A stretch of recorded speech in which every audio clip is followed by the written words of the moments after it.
Hello everyone, welcome back to my channel.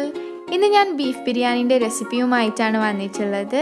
പിന്നെ എൻ്റെ channel ആദ്യമായി കാണുന്നവരാണെങ്കിൽ പ്ലീസ് ഒന്ന് സബ്സ്ക്രൈബ് ചെയ്യണേ. അപ്പോൾ നമുക്ക് ഈ ബിരിയാണി എങ്ങനെ ഉണ്ടാക്കാമെന്ന് നോക്കാം. ആദ്യം ഞാൻ ഒരു കൂട് വെളുത്തുള്ളി, വലിയ കഷ്ണം ഇഞ്ചി, 10 പച്ചമുളക് ചേർത്ത് നന്നായി അരച്ച് ഇതുപോലെ പേസ്റ്റ് ആക്കി എടുത്തിട്ടുണ്ട്. ഇനി ഞാൻ 1.5 കിലോ ബീഫ് കുരുമുളകും ഉപ്പും മഞ്ഞൾപ്പൊടിയും ചേർത്ത് വേവിച്ചതിലേക്ക് 1/2 ടീസ്പൂൺ മഞ്ഞൾപ്പൊടി, 2 ടീസ്പൂൺ ഗരം മസാല, 1 ടീസ്പൂൺ കുരുമുളക് പൊടിച്ചത്, 2 ടീസ്പൂൺ നേരത്തെ അരച്ച പേസ്റ്റ്, 1/4 ടീസ്പൂൺ ഉപ്പ്, 2 ടീസ്പൂൺ മല്ലിയിലയും കറിവേപ്പിലയും ചെറുതായി അരിഞ്ഞത് എല്ലാം ചേർത്ത് നന്നായി ഒന്ന് മിക്സ് ചെയ്യാം. ഇനി ഇതിനെ മാറ്റി വെക്കാം. ഇനി ഒരു സോസ് പാൻ എടുത്ത് ഇതിലേക്ക് 1/2 കപ്പ് ഓയിൽ ഒഴിച്ച് ചൂടാക്കാം. 2 ടേബിൾ സ്പൂൺ നെയ്യ്, 1/4 ടീസ്പൂൺ ഉപ്പ്, 6 സവാള ഇതുപോലെ അരിഞ്ഞത് ഞാൻ പകുതി ചേർത്ത് റോസ്റ്റ് ചെയ്യുന്നുണ്ട്. ഇതുപോലെ ആകുമ്പോൾ ഇതിനെ ഓയിലിൽ നിന്ന് എടുത്ത് മാറ്റാം. ഇനി ബാക്കി സവാളയും ഇതുപോലെ റോസ്റ്റ് ചെയ്തെടുക്കാം.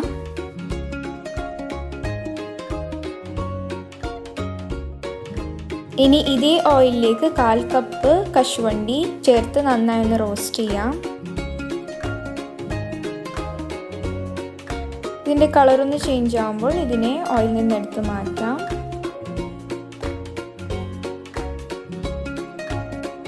2 ടേബിൾ സ്പൂൺ ഉണക്കമുന്തിരി ഇതുപോലെ ആകുമ്പോൾ ഇതിനെയും ഓയിലിൽ നിന്ന് എടുത്ത് മാറ്റാം.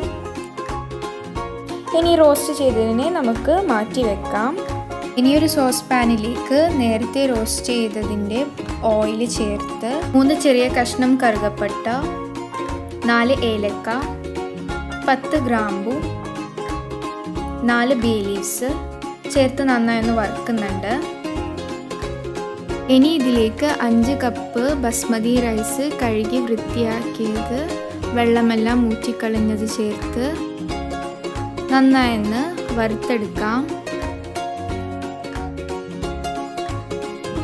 ഈ ഒരു സ്റ്റേജ് ആവുമ്പോൾ ഇതിലേക്ക് 1/2 കപ്പ് തിളപ്പിച്ച വെള്ളവും ആവശ്യത്തിന് ഉപ്പും ചേർത്ത് നന്നായി ഒന്ന് ഇളക്കി തിളക്കാൻ വേണ്ടി വെക്കാം. ഫ്ലെയിം ലോയിൽ വെച്ച് ഒരു 8-9 മിനിറ്റേക്ക് മൂടി വെക്കാം. 9 മിനിറ്റ് കഴിഞ്ഞിട്ടുണ്ട്. നമ്മളുടെ റൈസ് ഇവിടെ റെഡി ആയിട്ടുണ്ട്. ഇനി ഇതിനെ മൂടി നമുക്ക് മാറ്റി വെക്കാം. ഇനിയൊരു സോസ് പാൻ എടുത്ത് ഇതിലേക്ക് 1/2 കപ്പ് ഓയിൽ ഒഴിച്ച് ചൂടാക്കുന്നുണ്ട്. ഓയിൽ ചൂടാവുമ്പോൾ 4 സവാള ഇതുപോലെ അരിഞ്ഞത് ചേർത്ത് നന്നായി ഒന്ന് സോട്ട് ചെയ്യാം. ഇനി ഇതിലേക്ക് നമ്മൾ അരച്ചെടുത്ത പേസ്റ്റ് മുഴുവനും ചേർത്ത് നന്നായി ഒന്ന് മിക്സ് ചെയ്യാം. 3 തക്കാളി ഇതുപോലെ അരിഞ്ഞത്, 1 ടീസ്പൂൺ ഉപ്പ് ചേർത്ത് നന്നായി ഒന്ന് മിക്സ് ചെയ്ത് ഇതിനെ ഒരു 2 മിനിറ്റേക്ക് മൂടി വെക്കാം. 2 മിനിറ്റിന് ശേഷം ഇതിനെ ഒന്നും കൂടി ഇളക്കി 2 ടീസ്പൂൺ ഗരം മസാല ചേർത്ത് ഇളക്കാം. ഇനി ഇതിലേക്ക് 2 ടേബിൾ സ്പൂൺ നാരങ്ങാ നീര്, 1/4 കപ്പ് തൈര് ചേർത്ത് നന്നായി ഒന്ന് ഇളക്കാം. 2 ടേബിൾ സ്പൂൺ മല്ലിയിലയും കറിവേപ്പിലയും ചെറുതായി അരിഞ്ഞത് ചേർത്ത് ഇളക്കാം. ഇനി ഇതിലേക്ക് നമ്മൾ നേരത്തെ വേവിച്ച് വെച്ച ബീഫ് ചേർത്ത് നന്നായി ഒന്ന് മിക്സ് ചെയ്യാം. നന്നായി മിക്സ് ചെയ്തതിന് ശേഷം ഇതിനെ 8 മിനിറ്റേക്ക് മീഡിയം ടു ലോ ഫ്ലെയിമിൽ വെച്ച് മൂടി കുക്ക് ചെയ്യാം. 8 മിനിറ്റിന് ശേഷം ഇതിന് ഒന്നും കൂടി ഇളക്കി ഇതിൻ്റെ മുകളിലേക്ക് നമ്മൾ ഉണ്ടാക്കിയ റൈസ് പകുതി ഇട്ട് കവർ ചെയ്യാം. ഇനി ഇതിൻ്റെ മുകളിലേക്ക് 1 ടേബിൾ സ്പൂൺ നെയ്യ്, 2 ടേബിൾ സ്പൂൺ കറിവേപ്പിലയും മല്ലിയിലയും ചെറുതായി അരിഞ്ഞത്, റോസ്റ്റ് ചെയ്ത സവാളയും നട്ട്സിൻ്റെയും പകുതി, 1 ടീസ്പൂൺ ഗരം മസാലയും വിതറി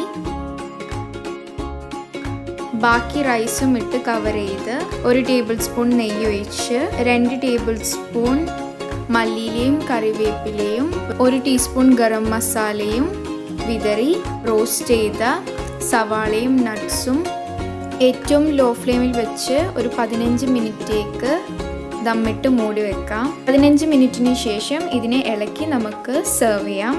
അങ്ങനെ നമ്മുടെ ബീഫ് ബിരിയാണി ഇവിടെ റെഡി ആയിട്ടുണ്ട്. അപ്പോൾ എല്ലാവർക്കും എൻ്റെ ഈ റെസിപ്പി ഇഷ്ടമായെന്ന് ഞാൻ വിശ്വസിക്കുന്നു. ഇഷ്ടപ്പെട്ടാൽ ലൈക്ക് ചെയ്യാനും കമൻറ്റ് ചെയ്യാനും മറക്കല്ലേ. പിന്നെ ഈ വീഡിയോ യൂസ്ഫുൾ ആയിട്ടുണ്ടെങ്കിൽ നിങ്ങളുടെ ഫാമിലിയും ഫ്രണ്ട്സുമായി മാക്സിമം ഷെയർ ചെയ്യുക. അടുത്ത വീഡിയോയുമായി വരുന്നവരേക്കും ഗുഡ് ബൈ.